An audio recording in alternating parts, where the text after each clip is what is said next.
any doctor or any healthcare provider that he had to be off because of his illness or anybody in his family's illness? Nothing. When was the first time you saw any medical records dealing with When I got Yes. the information that was sent to me from your office. Ms. Barnes said? Yes, It's in that book. yes.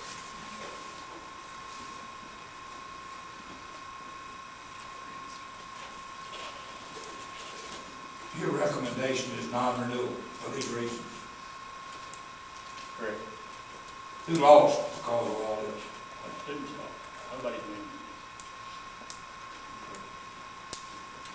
Does the Family Medical Leave Act apply, in your opinion? I don't think so. He got paid for all these days he wasn't here, didn't he? All of about probably 3 or 4, maybe 4.5, something like that. Missing a fourth of the time, and still gets paid. Family Medical Leave doesn't apply, doesn't allow payment. No. You think Mr. Gregg needs to be non-renewed and get somebody in here that'll be here That was my recommendation. and do their job? Yes, sir. Okay. That's what you're asking this board to do. Yes, sir. Okay, that's all. Is it Dr. or Mr.? It's Mr. Mr. Trammell, I'd like to look at the sick leave documentation. We have it under tab number 14. And from what I understand now from Mr. Bennett and Mr. Brazel, these are documents that you prepared. Or were My from your office? Someone in my office did, yes. Okay, I'd like to go over in the one that is on the third document, if Okay. we could. Okay.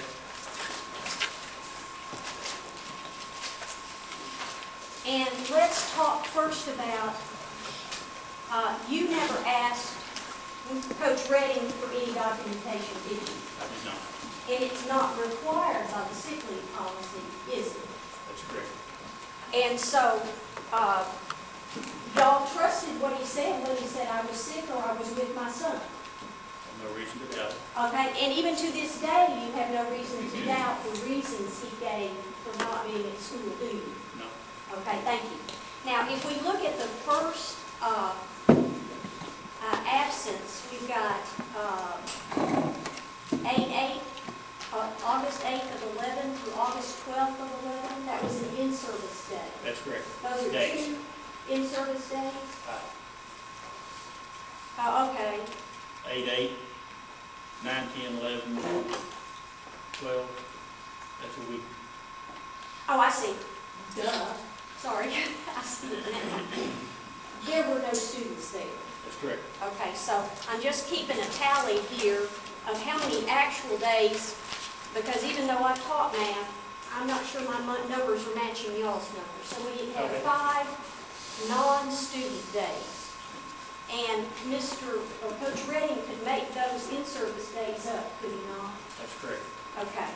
And so no substitute was necessary. That's correct. Okay. And then he missed 4 days, which would be the first 4 days of school. 8:15 through 8:19, or did he miss 5 days? That's 5. Okay, so he's got 5 days. Okay, and then on August 31st, that's 1 day he missed. Yes. And on September 1st, he missed another for his dad. Correct. And that would have been a week later, the September 8th, he missed for his child. And then September 9th, he missed for his dad. And the 12th for his child. So far we've got,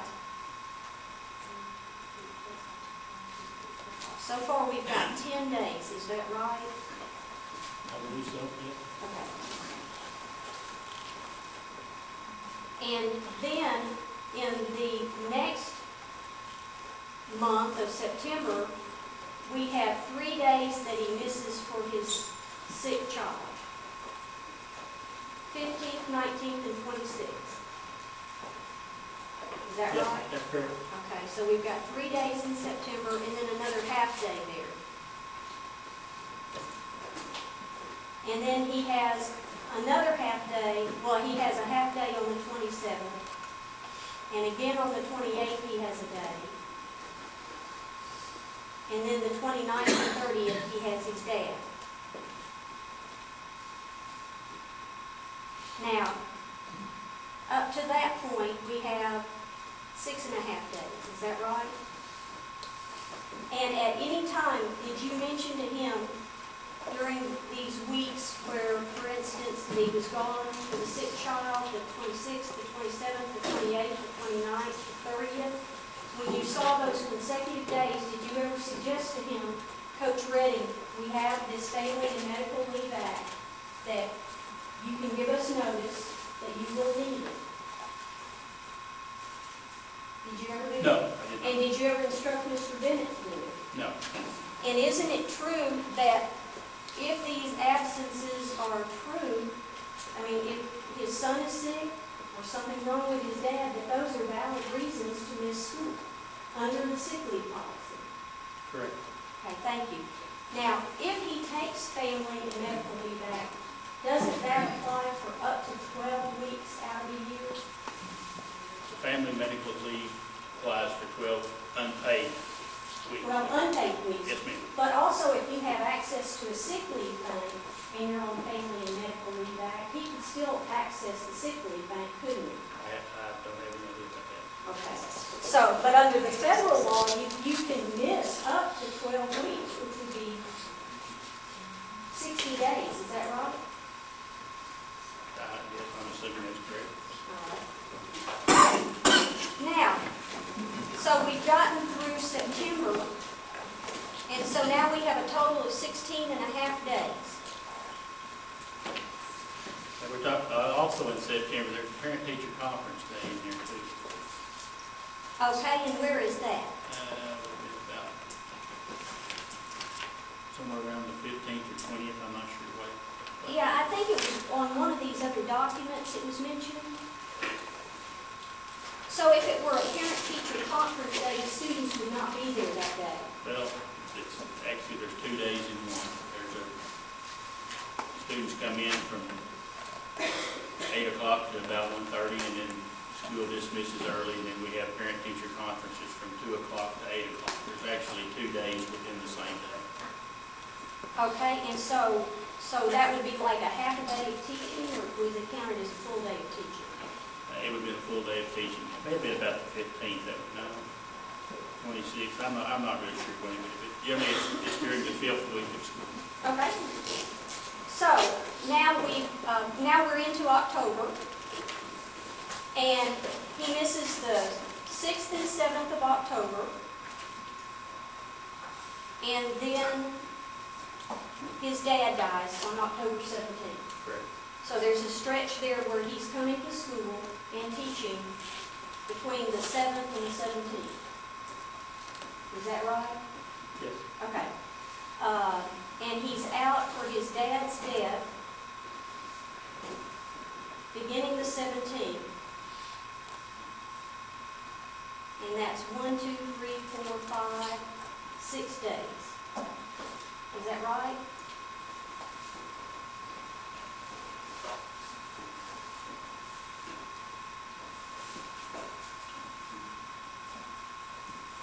Is that Yeah, right? yes. Yeah. Okay. Now, at any time during that time, did you ask Mr. Bennett to call him and say, look, you can't be gone this long? for your No, dad's yeah, death? no. Okay. And you never called him and said, this is too long, Coach Reddy, did you? No. Okay. And y'all believed that his dad had died? Yes, we do. And then on the 26th, it indicates that he had to go to the doctor, he was ill, and then the 27th, Lucas was ill. Is that right? Say that again, I can't hear you. On the 26th of October, he was ill, Coach Redding, That's what it says there, yes. and then Lucas was ill the next day. That's what it says there, yes. Okay, so.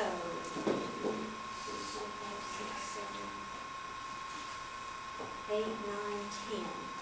I have 10 days in October, 6 of which are consecutive because his dad's dead. So at the time that y'all knew of his dad's death, did y'all arrange for a substitute knowing he was going to be out those days for his dad's death? There was a substitute, yes. Okay, so y'all had noticed that he was going to be out a few days for his dad's death? I think all we knew was news of that. I was not personally contacted by Right. anyone saying. Okay, but y'all never said you can only stay out so long? Okay. Well, but if it's going to enter into a decision of whether he should be non-renewed or not, wouldn't you agree it's fair for him to know it's okay to stay out 3 days for your dad's death, but, you know, anything after that, it's really a disruption? Wouldn't it be fair to tell him that? If that had something to do with the decision, yes. Okay. And it does have something to do with the decision, the fact that you say he's been out too many days. In the totality, yes, Well, but in the but- partiality, no. But it becomes a totality. I mean, when did it reach critical mass?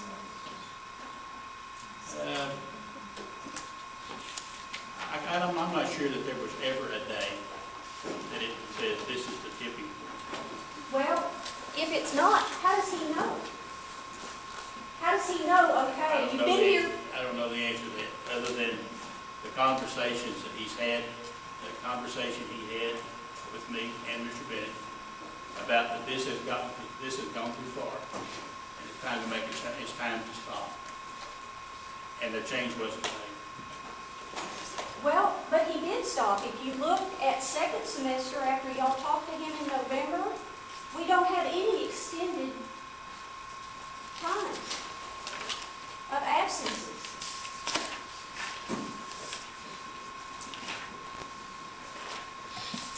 Okay? When you talked to him in October, it was after extended absences. And if you look after October, and before he got the letter from Mr. Bennett, he had his dad's death. He has 2 days in October after his dad's death. And then we go to November, and he does have a week long in November. His child is sick, and he had strep throat. So he had those 5 days. So the question is, you talked to him, should he come to school if he has strep throat?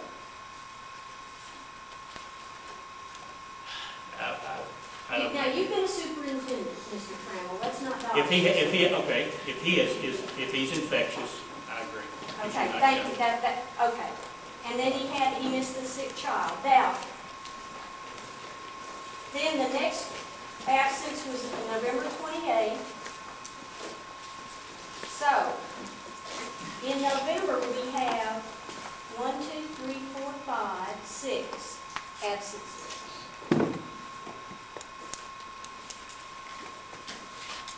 And in December, then, how many absences were there? I see one.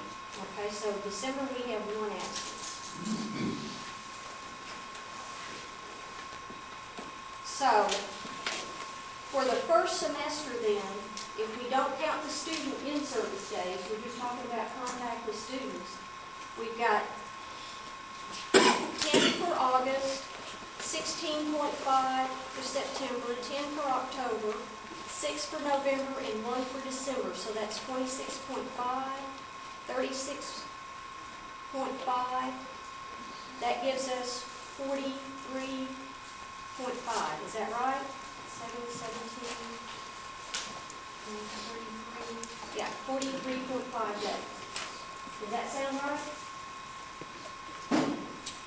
Actually, it doesn't, but I didn't add them up. I was relying on you to do the addition there. Well, but you testified that he had 66 days of school by 11/18/11. Well, Mr. Bennett testified that he had missed 37 out of 66. Okay. And I think if you look, I think as I recall, that included the in-service days. Okay.